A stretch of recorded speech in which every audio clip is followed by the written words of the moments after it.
Kau jadikan hidupku berarti. Mari kita sama-sama siapkan hati kita untuk mendengarkan kebenaran firman Tuhan pada pagi hari ini.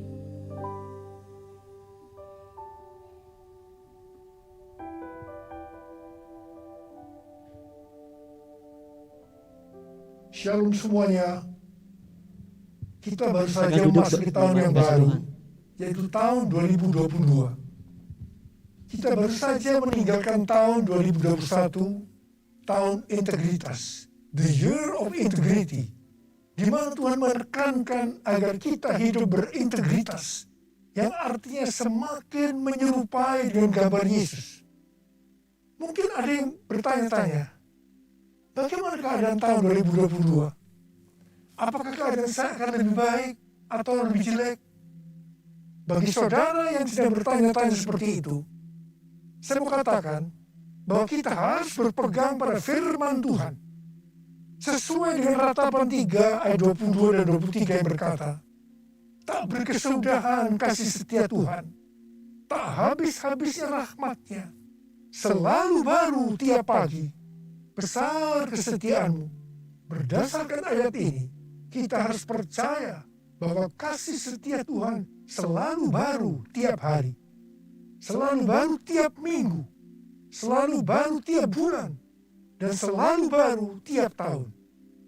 Karena itu, saya mengajak saudara-saudara untuk memperkatakan ini. Tuhan, saya percaya tahun 2022 akan lebih baik daripada tahun 2021. Karena kasih setia Tuhan selalu baru tiap hari, selalu baru tiap minggu, selalu baru tiap bulan, dan selalu baru tiap tahun. Kasih Tuhan tak berkesudahan, tak habis-habisnya rahmatnya, selalu baru setiap pagi, baru setiap pagi, besar setiamu Tuhan, besar setiamu, besar setiamu Tuhan, besar setiamu.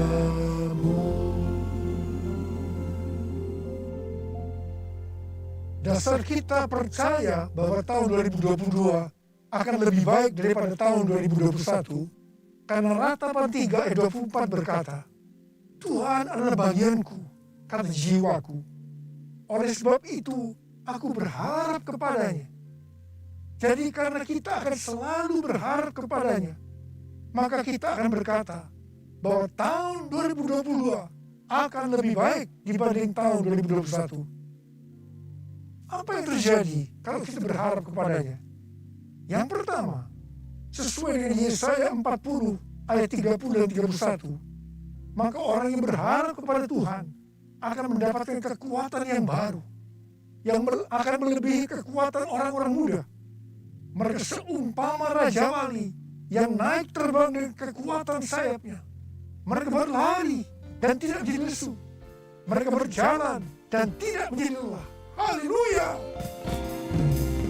Orang yang berharap Tuhan diperbarui kuatnya, terbang naik dengan sayap Raja Wali. Berlari tiada pernah, berjalan tiada lelah. Ajarku harap kau Tuhan, ajarku harap kau Tuhan, ajarku harap kau Tuhan. Yang kedua, hal yang terjadi kalau kita berharap kepadanya sesuai dengan Mazmur 37 ayat 23 dan 24 yang berkata, Tuhan menetapkan langkah-langkah orang yang hidupnya berkenan kepadanya. Apabila ia jatuh, tidaklah sampai tergeletak. sebab Tuhan menopang tangannya. Orang yang hidupnya berkenan kepada Tuhan adalah orang yang berharap kepada Tuhan. Bagi orang yang seperti itu, Tuhan akan menetapkan langkah-langkahnya. Dan apabila ia jatuh, tidaklah sampai tergeletak, sebab Tuhan menopang tangannya. Perlu dicatat, sebagai orang-orang yang berkenan kepada Tuhan, kita bisa jatuh ke dalam berbagai macam kegagalan dan masalah. Tetapi Alkitab berkata, kita bisa jatuh, tetapi tidak sampai tergeletak, sebab Tuhan menopang tangan kita. Tuhan menetapkan langkah-langkah orang yang hidupnya berkenan kepadanya. Apabila ia jatuh, tak sampai tergeletak, sebab Tuhan menopang tangannya. Tangannya, tangannya, oh tangannya, tangannya, sebab Tuhan menopang tangannya. Apabila ia jatuh, tak sampai tergeletak, sebab Tuhan menopang tangannya. Sebab Tuhan menopang tangannya. Sebab Tuhan menopang tanganku. Sebab Tuhan menopang tanganku. Yang ketiga, hal yang terjadi kalau kita berharap kepadanya adalah sesuai dengan Yeremia 17 ayat 7 dan 8 yang berkata, diberkatilah orang yang mengandalkan Tuhan, yang menaruh harapannya pada Tuhan. Ia akan seperti pohon yang ditanam di tepi air, yang merambatkan akar-akarnya ke tepi batang air, dan yang tidak mengalami datangnya panas terik, yang daunnya tetap hijau, yang tidak khawatir dalam tahun kering, dan yang tidak berhenti menghasilkan buah. Haleluya!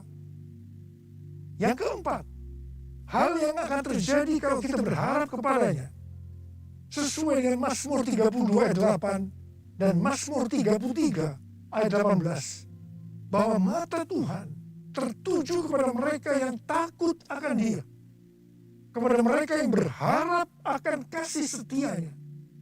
Tuhan akan mengajar, menasihati, dan menunjukkan jalan yang harus kita tempuh. Tuntunan Tuhan ini akan kita mengerti hanya kalau mata kita tertuju kepada Dia. Alasan yang kedua, mengapa kita berkata kalau tahun 2022 akan lebih baik daripada tahun 2021? Karena hati kita melekat kepada Tuhan. Karena kita hidup intim dengan Tuhan.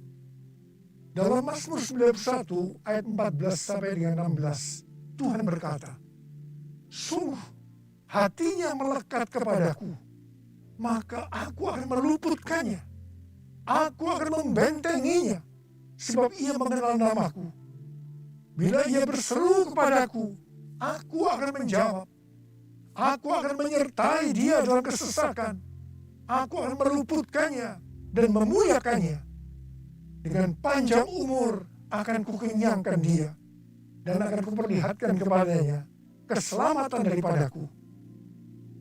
Jadi, kalau hati kita tuh melekat kepada Tuhan, kalau kita hidup intim dengan Tuhan, maka yang pertama, Tuhan akan meluputkan dan membentengi kita terhadap sakit penyakit, panah api dari si jahat, jerat penangkap burung, kedahsyatan malam, atau terror of the night yang berbicara tentang penculikan, perampokan, pemerkosaan, pembunuhan, terorisme, peperangan.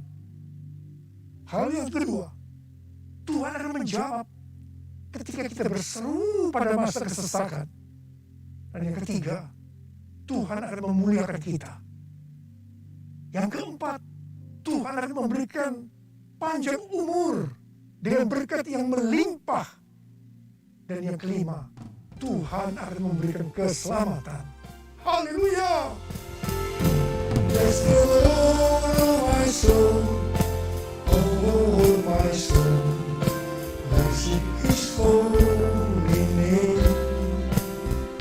Sing like never before, oh my soul, I worship Your holy name. Bless the Lord, oh my soul, oh my soul, worship His holy name. Sing like never before, oh my soul, I worship Your holy name. I worship Your holy name. I worship Your holy name.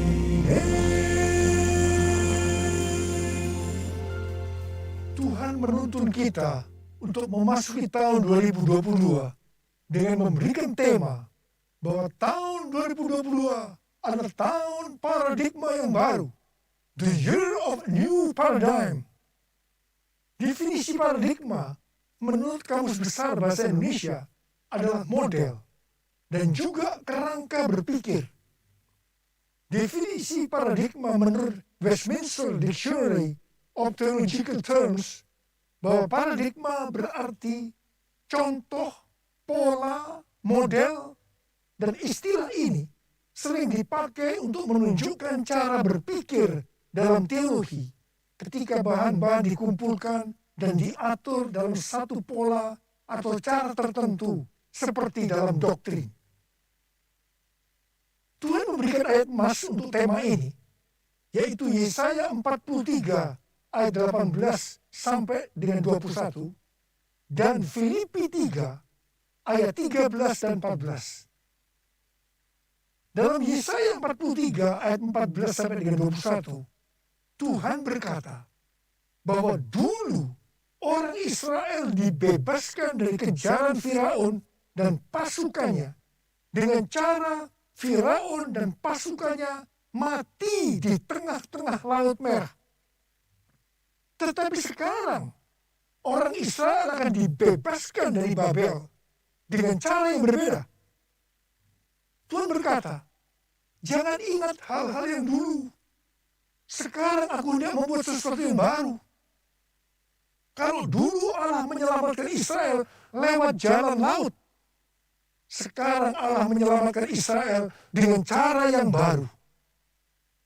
Allah akan menyelamatkan mereka lewat jalan di padang gurun dan sungai di padang belantara. Ini adalah paradigma yang baru.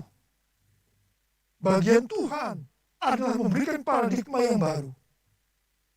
Yang ada sesuatu yang baru, yaitu membuat jalan di padang gurun dan sungai di padang belantara, di mana pada waktu itu hal ini tidak mungkin bisa dikerjakan oleh manusia. Tetapi bagi Tuhan tidak ada yang mustahil. Katakan amin. Tujuan Allah menyelamatkan Israel dari Babel, yaitu karena mereka umat pilihan Tuhan. Dan yang ditetapkan untuk memberitakan kemasyhuran namanya. Demikian juga bagi kita, umat pilihan Tuhan. Pada tahun 2022 ini, Tuhan akan menolong dan membebaskan kita dari masalah-masalah yang terjadi dalam seluruh aspek kehidupan kita. Apakah itu sakit penyakit, keluarga, pelayanan, bisnis, masa depan, dengan cara-cara yang baru atau paradigma yang baru. 1 Korintus 2 ayat 9 berkata, tetapi seperti ada tertulis, apa yang tidak pernah dilihat oleh mata, dan tidak pernah didengar oleh telinga, dan yang tidak pernah timbul dalam hati manusia. Semua yang disediakan Allah untuk mereka yang mengasihi Dia. Apa yang Tuhan minta untuk kita lakukan? Kita harus memberitakan kemasyhurannya. kita harus menyelesaikan amanat agung dalam era Pentakosta ketiga ini.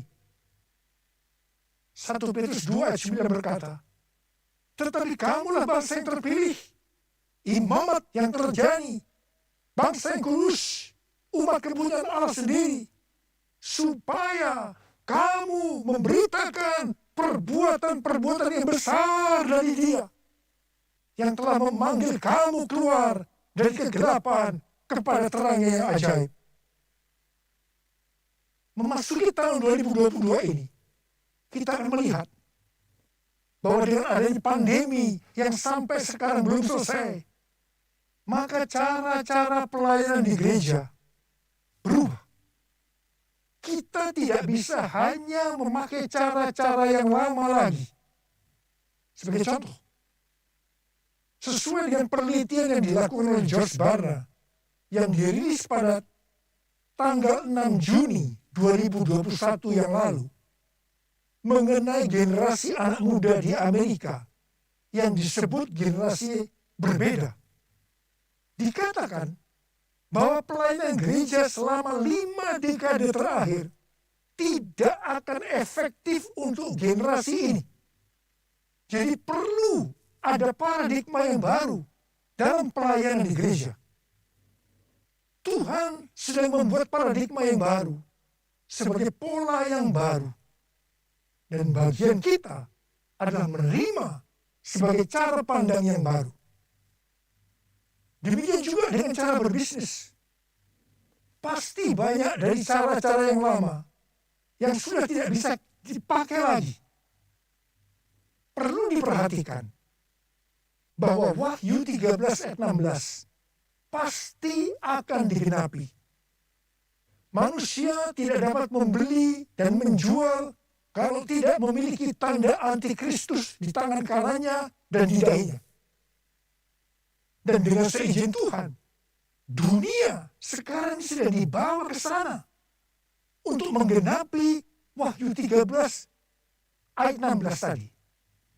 Tetapi bagi kita yang percaya bahwa pengangkatan terjadi sebelum masa sengsara yang disebut dengan pre-tribulation, kita tidak akan mengalami itu. Sekali lagi saya mengatakan kepada saudara, kita tidak akan mengalami itu. Jadi, daripada kita disibukkan memikirkan chip dari antikristus sampai menolak untuk divaksinasi, sebaiknya kita mempersiapkan diri kita untuk pengangkatan yang sudah sangat-sangat dekat waktunya. Maranatha, Tuhan Yesus datang segera. Jadi, dalam tahun paradigma yang baru ini, ada 3 hal yang harus diperhatikan. Yang pertama, paradigma adalah inisiatif Tuhan sendiri yang perlu diresponi oleh umatnya. Ada bagian yang Tuhan perbuat, ada bagian yang umatnya harus lakukan.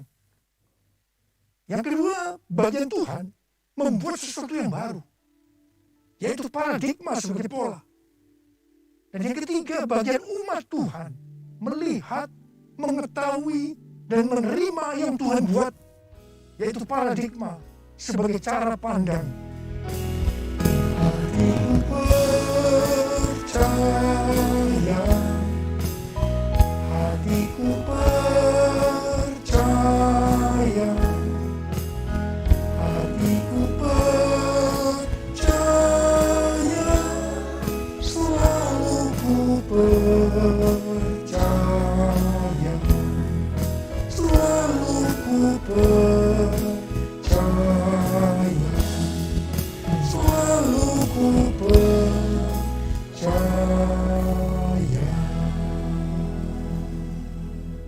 Sesuai dengan Filipi 3 ayat 7-9, dikatakan titik tolak perubahan paradigma Paulus terkait dengan masa lalunya adalah karena pengenalan akan Kristus Yesus. Orang yang berjumpa dengan Tuhan Yesus seharusnya mengalami perubahan paradigma. Artinya memiliki paradigma yang baru. Untuk itu, sesuai dengan Filipi 3 ayat 13 dan 14 yang merupakan ayat emas kita tadi, Paulus melupakan apa yang telah di belakangnya dan mengarahkan diri kepada apa yang di depannya dan berlari-lari kepada tujuan.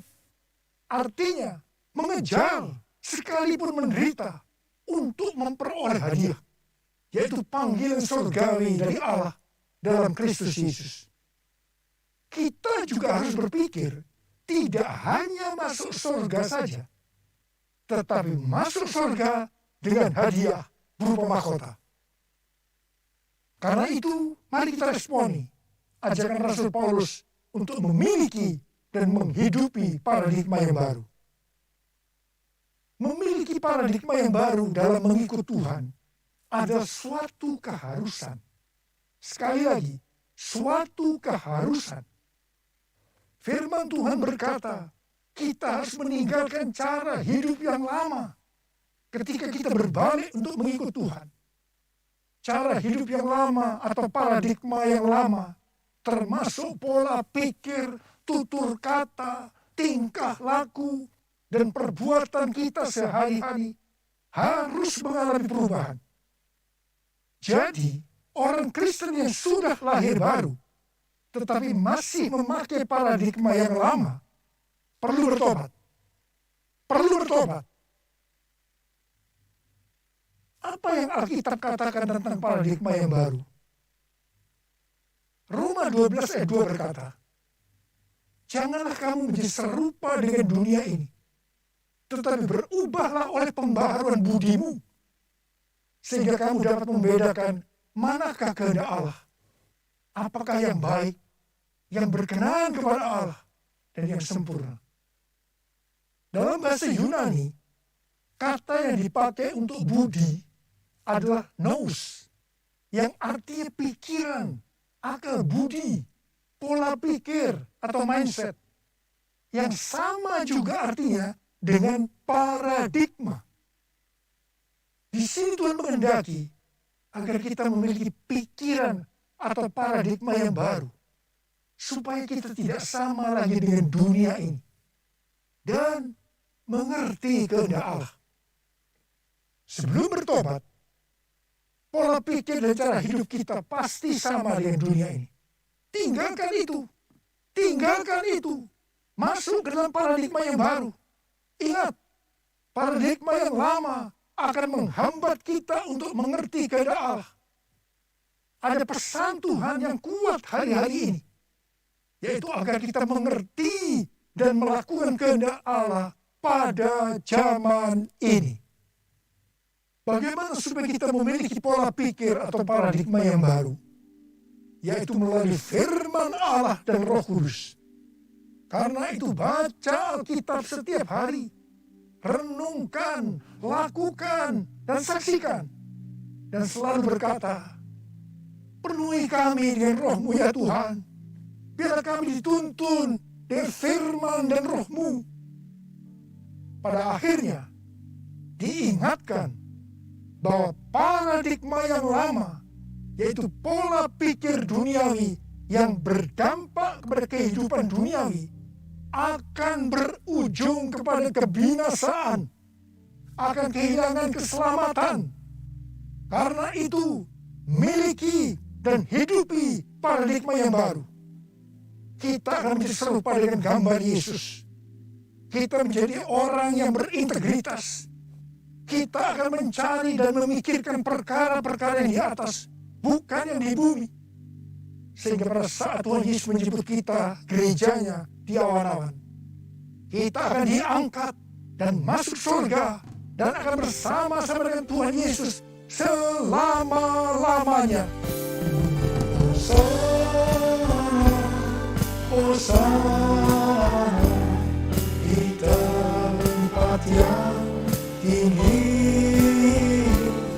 Hosana, Hosana di hati yang suci. Hosana, Hosana di tempat yang tinggi.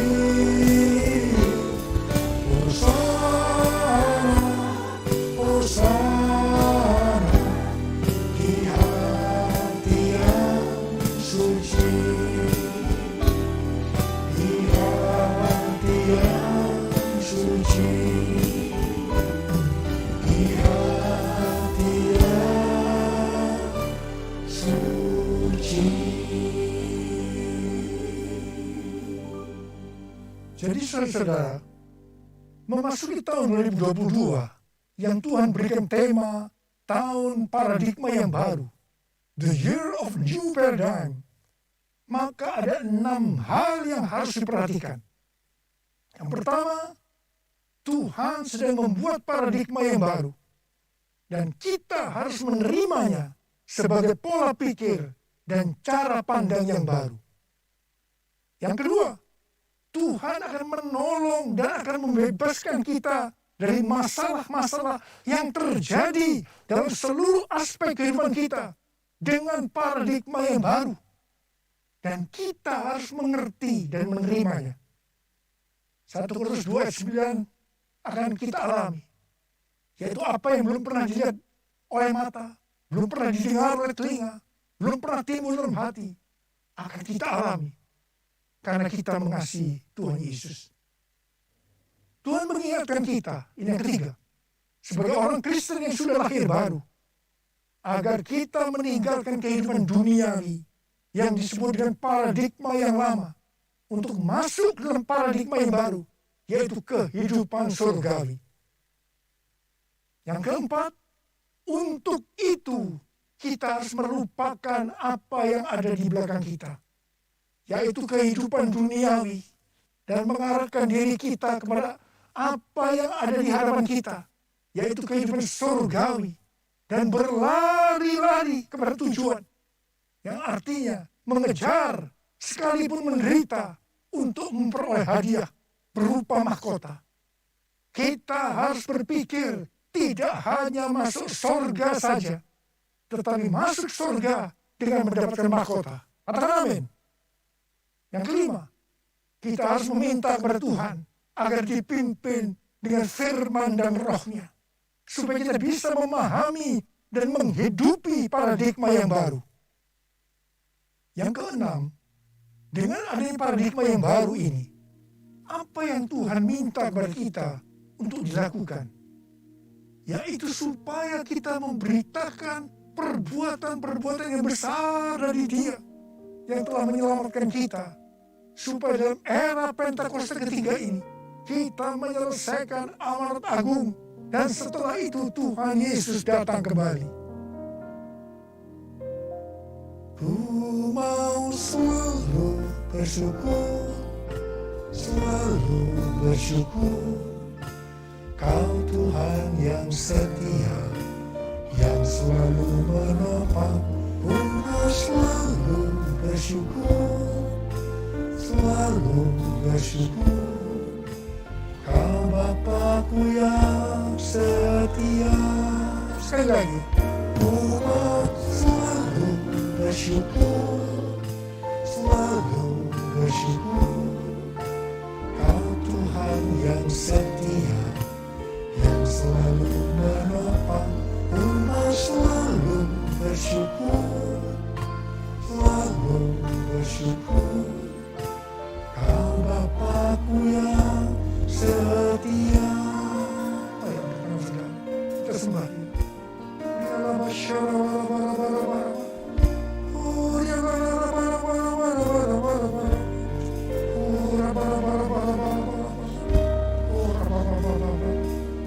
Kami mau selalu bersyukur ya Tuhan, meninggalkan tahun 2021. Kami bersyukur apapun kami alami, enak maupun tidak enak, kami selalu bersyukur kepada Tuhan. Dan kami akan masuk di tahun 2020 sekarang ini Tuhan. Kami bersyukur Tuhan. Terima kasih Bapa, urapi kami. Urapi kami semua Tuhan memasuki tahun 2022 ini Tuhan. Supaya kita semua bisa memahami dan menghidupi paradigma yang baru. Kami terima pengurapan Tuhan. Terima. Tuhan, kami mengucap syukur ya. Kami mengucap syukur ya. Ku mau selalu bersyukur, selalu bersyukur, Kau Tuhan yang setia, yang selalu menopang. Ku mau selalu bersyukur, selalu bersyukur, Kau Bapa-Ku yang setia.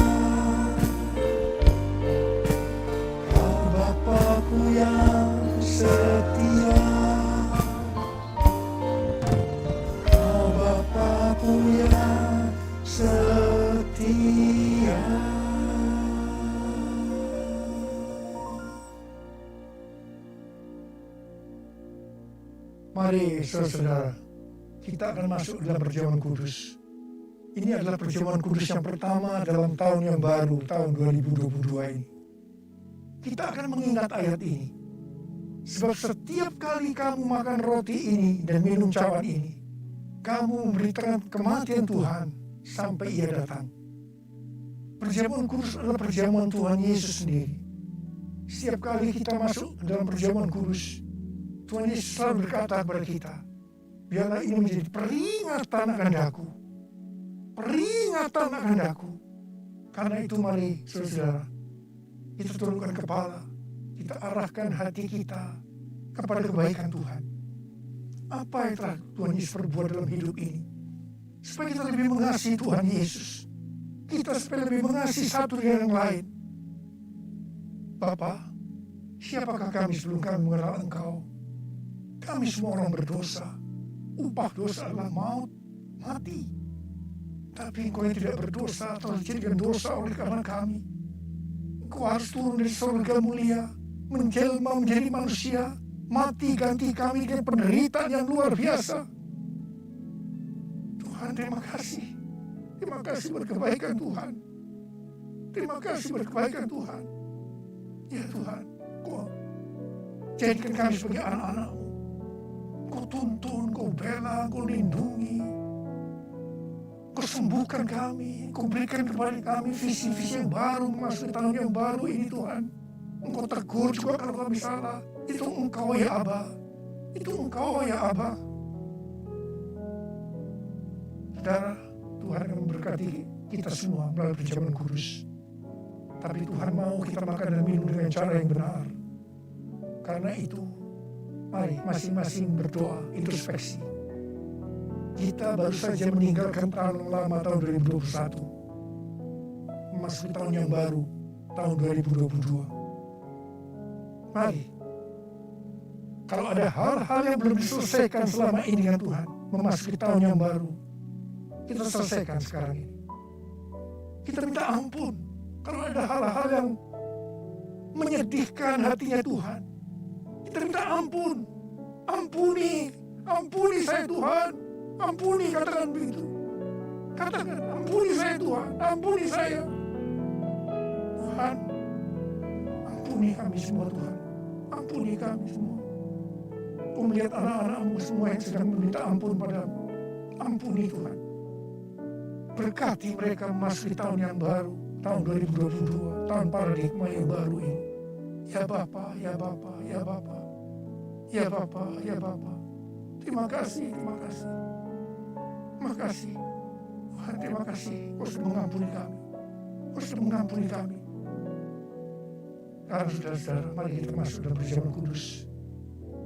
Dengan hati yang penuh ucapan syukur dalam nama Yesus.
Sekarang, mari kita angkat roti tangan kanan kita tinggi-tinggi. Sebab apa yang telah kuteruskan kepadamu, telah aku terima dari Tuhan. Yaitu bahwa Tuhan Yesus pada malam waktu yang diserahkan mengambil roti. Dan sesudah itu ia mengucap syukur atasnya. Dia memecah-mecahkannya dan berkata, inilah tubuhku yang diserahkan bagi kamu. Perbuatlah ini menjadi peringatan akan aku. Saudara dikasih Tuhan, bukankah roti yang kita pecah-pecahkan ini adalah persekutuan kita dengan tubuh Kristus? Mari kita makan dalam nama Yesus.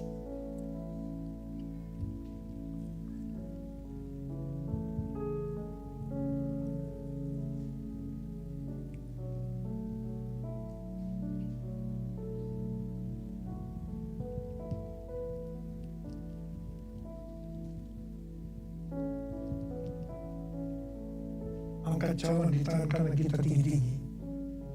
Demikian juga ia mengambil cawan sudah makan lalu berkata, cawan ini adalah perjanjian baru yang dibenteraikan oleh darahku. Perbuatlah ini setiap kali kamu meminumnya menjadi peringatan akan aku.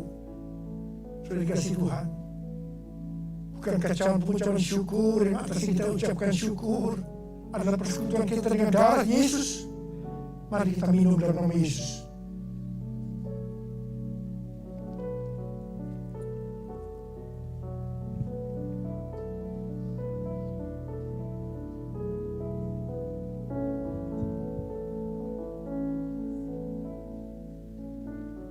Mari angkat tangan kita, ucapkan syukur dengan suara. Jangan diam, jangan diam. Ucapkan syukur ya Tuhan. Terima kasih ya Tuhan. Terima kasih, terima kasih ya Tuhan. Terima kasih ya Tuhan. Terima kasih. Oh, Tuhan, kamu berdoa buat anak-anakmu semuanya. Mereka semua sedang mengangkat tangan di hadapan. Kamu berdoa bagi yang sakit, sembuhkan mereka itu, sembuhkan mereka, sembuh dalam nama Yesus, sembuh dalam nama Yesus. Terima mujizat Tuhan, terima. Oh Tuhan, terima kasih. Katakan terima kasih, katakan terima kasih buat kesembuhan, berpertolongan Tuhan, buat pemulihan. Katakan terima kasih, terima kasih, terima kasih, terima kasih, terima kasih. Yesusku, terima kasih Yesusku. Puji syukur hanya bagi Tuhanku. Terima kasih Yesusku, terima kasih Yesusku. Puji syukur hanya bagi Tuhanku. Terima kasih Yesusku, terima kasih Yesusku. Puji syukur hanya bagi Tuhanku. Terima kasih Yesusku, terima kasih Yesusku. Puji syukur hanya bagi Tuhanku. Puji syukur hanya bagi Tuhanku. Puji syukur hanya bagi Tuhanku. Terima kasih Allah. Terima kasih. Terima kasih Allah. Terima kasih. Angkat tangan saudara. Terima berkat Tuhan. Oke, silakan duduk Bapak Ibu Saudara semuanya.